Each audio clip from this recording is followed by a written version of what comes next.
Welcome to the in front of me Nubia Red Magic 7, and I'll show you how to change icon's shape with the X icon changer on this device.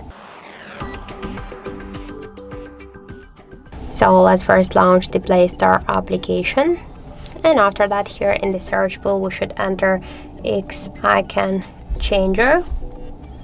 And now we should get this application. That's why tap to install and wait a couple of seconds while application downloading and then installing on your device. After that, just tap here to open the app. Click here continue to app, and we can see here all the available applications, which icons we can change. For example, let's use the phone app. If you want to rename the shortcut, you should click here on the edit icon, and by this way you can change the name. You can select your new icon from these available icons from the library section, or you can use photo from your device gallery, or you can just take a picture right now from camera application.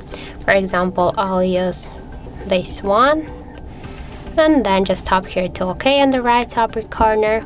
Just wait a couple of seconds to skip the ads and click here to add automatically. Now we can go to the desktop or to change the next icon by the same way. And now let's see the new phone icon here. This is the difference between them. So that's it. Thank you for watching, and if you find this video helpful, don't forget to leave a like, comment and to subscribe our channel.